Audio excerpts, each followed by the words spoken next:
ఒక ఊర్లో ఒక స్టోరీ ఏంటంటే భార్యాభర్తల మధ్య స్టోరీ. భార్యాభర్తల మధ్య స్టోరీ ఏమైందంటే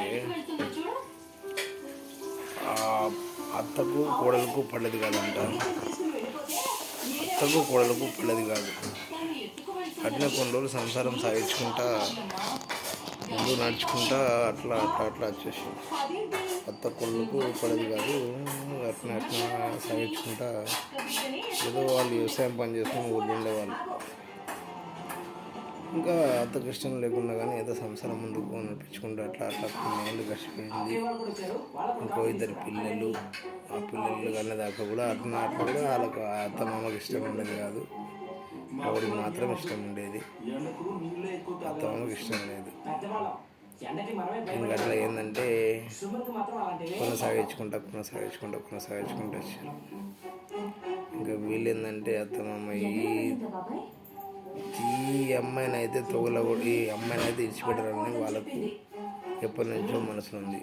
ఇడిచిపెట్టేసేయాలి, ఈ అమ్మాయి మన కోసం లేదు, ఇడిచిపెట్టేసి ఏదో ఒకటి చేద్దామని చెప్పేసి వీళ్ళు ఘోరంగా ఏదో ఒకటి చేసేసి కొడుకు ఇంటికి రాకముందే ఏదో ప్లాన్ వేసుకున్నారు. ప్లాన్ వేసుకొని ఆ రోజు ఏదో మర్డర్ చేద్దామని ప్లాన్ వేసుకున్నారు. అంటే ఈ అమ్మాయి మనకు ఇష్టం లేనప్పుడు మనకు అవసరం లేదు, ఏదో ఈరోజు ఏదో ప్లాన్ చేద్దామని ముందు కొడుకు వచ్చేసి ఆ రోజు ప్లాన్ ఫ్లాప్ అయిపోయింది. మళ్ళీ ఇంకొక వారం రోజుల తర్వాత మళ్ళీ ఇంకా చూస్తూ ఉన్నారు ఎప్పుడు టైం కలుస్తుంది, ఎప్పుడు ఏం చేద్దామని చెప్పేసి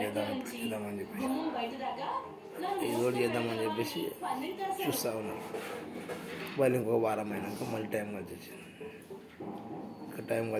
కొడుకు అడుగు ఊరికి వెళ్ళిండు, లేకపోతే మండలానికి ఏదైనా పుట్ల మంది ఏమన్నా తీసుకోండి, వ్యవసాయం మంది ఏమైనా తీసుకోవడానికి వెళ్ళిండో తెలియదు.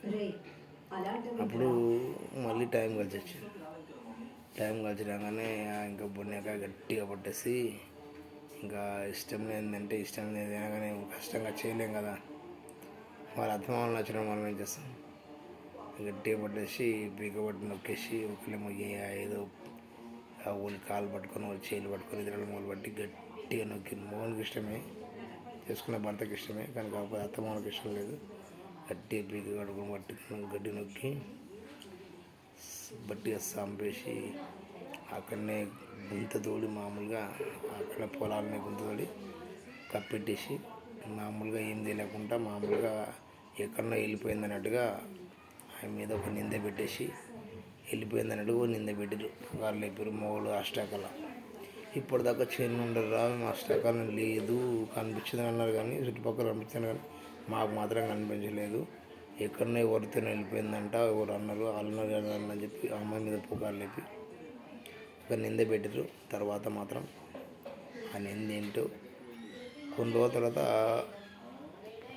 స్మెల్ రాకుండా ఉంటుందా, ఎంక్వైరీ చేసిరంటే ఎక్కడ వెళ్ళిపోయారంటే ఎక్కడ లేదు. తర్వాత కొన్ని రోజుల తర్వాత ఎంక్వైరీ చేస్తే అక్కడ ఏందో వాసన వస్తుంది కదా కొన్ని రోజుల తర్వాత, పొలంలోనే పెట్టిన తర్వాత అక్కడనే అంతా చూస్తే వాసన వస్తుంటే తవ్వినాక చూసినాక ఈమె బాడీ మీదే తీసినాక అంట, నాన్న మాకు ఇష్టం లేదు, మీకు ఇష్టం లేకపోయినా పడితే మేము భార్య భర్తలను పోయి ఎక్కడన్నా పోయి బతికే వాళ్ళం కదా, నాకు ఎందుకు ఇట్లా చేసారు, నాకు ఎందుకు ద్రోహం చేసారు, మీకు ఇష్టం లేకపోయినా పడితే ఎక్కడన్నా పోయి బతికే వాళ్ళము, ఇట్లా తప్పు చేసారు మీరు. అసలు మమ్మల్ని ఇంటికి వెళ్ళగొట్టిన వాళ్ళం కూడా మాకేమి ఇవ్వకపోయినా కానీ ఇంటికి వెళ్ళిపోయి బతికే వాళ్ళము, ఎందుకు తప్పు చేసినాను అని చెప్పేసి వాళ్ళని నిందించి పోలీసులు వచ్చి ఎంక్వైరీ చేసి పోస్ట్ మార్టంలో చూస్తే వీళ్ళే చంపినట్టుగా వీళ్ళని ప్రూఫ్లు ఉంటాయి. వీళ్ళని తీసుకెళ్ళి జైల్లో పెడతారు. కొడుకేమో ఒంటరి కూడా అయిపోతాడు, పిల్లల్ని చూసుకుని ఎట్లా బతికేస్తాడు. అక్కడికి అయిపోయిందండి స్టోరీ. ఇట్లా నడుస్తుంది, రియల్గా జరుగుతుంది, ఇట్లా నడుస్తుంది.